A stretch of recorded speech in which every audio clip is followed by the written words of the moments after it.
Kopš Zaļās ceturtdienas Madonā savu darbību uzsākusi ekumēniska lūgšanu kapela. Cilvēki ilgojās pēc Dieva, un viņam jādod iespēja. Un ir tā, ka mūsu visas baznīcas ir diezgan tālu no centra, un lai cilvēks atnāktu, tikai 5 minūtes. Viņam ir brīvs laiks 5 minūtes, pusdienlaika sākumā vai beigās. Lai viņš nokļūtu līdz baznīcai vienā vai otrā pilsētas malā, ir diezgan daudz laika jāveltī.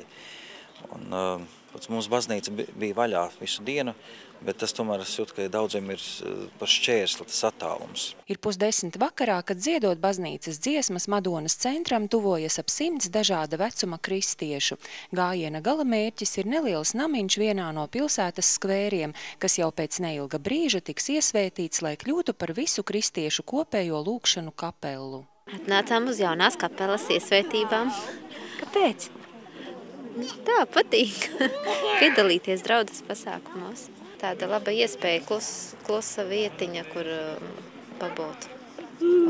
Gadiem nelielā ēka Madonas centrā stāvēja tukša, līdz pēc lielāko noveda konfesiju lūguma pašvaldība to nodeva draudžu pārziņā. Madonietis Līgas Kalniņas dēls Raimonds nesautīgi veica telpas remontdarbus, lai nometot gadu desmitiem uzkrāto vēsturisko auru, ēka pilnībā atzimtu jauniem mērķiem. Ir taču daudzās pasaules valstīs, sevišķi mazās vietiņās, kur ir lūgšana kapelas. Tur jau vairs nevajag ne policija, ne valdības iejaukšanās, tur vienkārši viss ir kārtībā. Iesvētīšanas uzrunā mācītāji vairāk kārt uzsvēra Jēzus aicinājumu būt vienotiem, tāpēc kapelas atklāšana lieldienu laikā nav nejauša.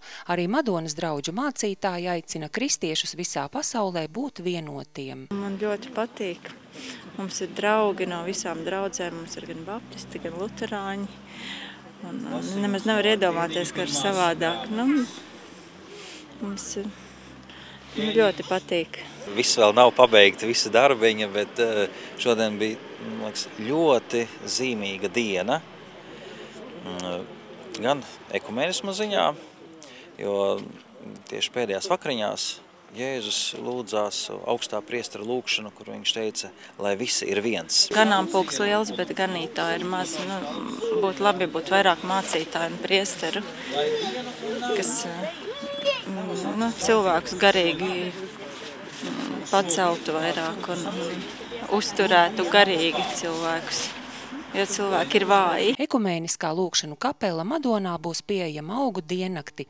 Tajā dežūrais brīvprātīgie un durvis būs atvērtas ikvienam, kas vēlēsies pabūt Dieva tuvumā, lai lūgtos, nešķirojot pēc piederības ticībai.